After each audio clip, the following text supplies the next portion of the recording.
Hey, what's going on, everyone? My name is Matt Jarbo. This is Three Buck Theater, and Star Wars news is going to be trickling out all year. We are just a little over a year away from Episode 9 coming out. They're still in production on it.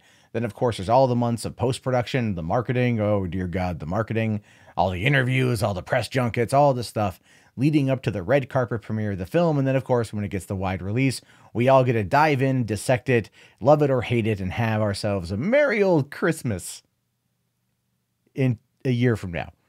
But with what news we've gotten out, we have a little bit of news to discuss here. And that, of course, is that Star Wars Episode 9 is going to have a huge time jump. Yeah, that's the headlines. Star Wars Episode 9, huge time jump. Well, what exactly does one huge time jump mean? It means a year. That's it. It takes place a year after the events of The Last Jedi, and that's about what we know. Again, people are making a bigger deal of it than it is, but if you look at The Force Awakens, where The Force Awakens ended, and of course where the beginning of The Last Jedi takes place, it's not long. We're talking like a day or two. We're talking like this is an instant retaliation against the destruction of Starkiller Base. Pretty damn much, right? Kylo Ren got picked up, he got stitched up, he got, a shot of adrenaline, jumped in that TIE fighter and went to go take out his mom, but instead ended up making her Carrie Poppins in a scene I will never, ever be able to forgive.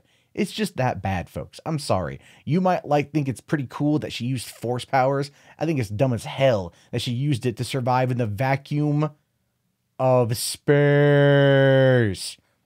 But that being said, what can we think about here? What can we expect from a 1-year time jump between films?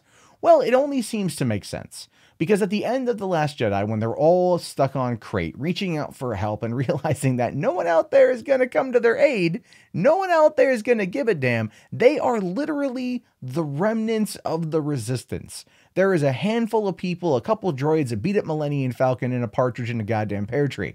That's where we are. So what's going to happen over the span of the next year? Well, obviously, and this is even according to Oscar Isaac, who said there's going to be a lot of guerrilla fighting. And I think that's going to be a fair amount of it. I think a fair amount of the movie is going to be going from planet to planet, meeting up with new, establishing a resistance outpost, treating it kind of like how the Allies approached the Nazis in World War II, establishing resistance outposts and connection lines and everything else over the span of a couple years into the war. So that's kind of what I'm taking from it, right? But also it gives us time to just dive into a new Kylo Ren. Kylo Ren will at this point be Supreme Leader Ren, and it will give him time to have basically taken over the full First Order, reshaped it in his image, and then be the revered and feared leader he so desperately desires to be. Finn will probably still be with Rose at this point. I don't know if it's because he actually likes her or if he just kind of feels, it's the best I'm going to get. It's the best, even though, but he still might be with Rose, but pining over Rey, who according to Daisy Ridley, she's excited that her and John Boyega get to spend a lot more time together in Episode 9, because they didn't really spend any time together at all in Episode 8.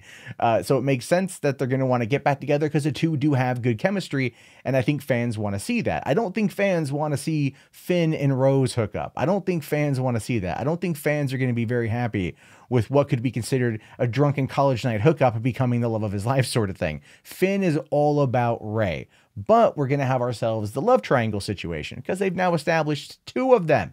If you think about it, right? Oh no, 3 or 4. It's like a tetrahedron of love triangles here. So what you got? You got Rey. Rey's in the center with her butterscotch flavored nipples. That's going to be in the center. You got Rey, Finn, Rose. Okay. Rey, Finn, Kylo. Then you've got Rey, Poe, Finn, Rey, Poe, Kylo. I'm telling you, that's a thing. That's a weird 4-quadrant square sort of thing. And I say that because at the ending of The Last Jedi, they made a point of it to go like Rey and Poe meeting for the first time. Oh yeah, I've heard about you. Even though in the book for Force Awakens, they met. Logically speaking, when they returned to the Resistance base at the end of The Force Awakens, they would have met. It is completely unrealistic to think that they would not have met. considering the fact that him and Leia were tight. And at the end of The Force Awakens, Leia comes and gives Rey a big hug, obviously meant to indicate, you know, the audience losing Han, when it should have been Chewie. And JJ Abrams even acknowledges that it should have been that, or it should have been something different, and that he mishandled that pivotal scene. Well, Rian Johnson didn't even give us a funeral. So what the fuck? Anyway, so you've got that thing. So in a year, we're going to be dealing with that. We're going to be dealing with the Resistance trying to rise from the ashes. Like literally, they were just blown up. We're probably going to see a lot of stuff that we might have seen with the whole Cassian Andor side of things. Now, remember, in Rogue One, he was a spy. You know, he was a spy, and he did a lot of kind of dastardly things as a spy. So it makes sense that we might start seeing Poe going out on missions, trying to be a one-man James Bond type character for the Resistance in order to then establish an outpost, meet with contacts, and do a lot of the subversive work that needs to be done in order to take out the First Order. I'm sorry, I'm still going to stand by my theory on this one, or my statement that these movies should be separated into two, where you've got the rebirth of the Resistance leading, that's episode 9, the rebirth of the Resistance, and then it moves into episode 10, which is then the conclusion. All right. Like that to me would give us time to get a full, concrete, good story, fleshing out these characters and really just washing away the taste of The Last Jedi. And I know people out there in the comments are going to be like, but man, like The Last Jedi is pretty good. Fine. You can think that. But narratively speaking, what did it really do? And I can go off on that again. I'm just not going to. But I just want to leave it there. It's a time jump of a year. It's really not that big of a time jump.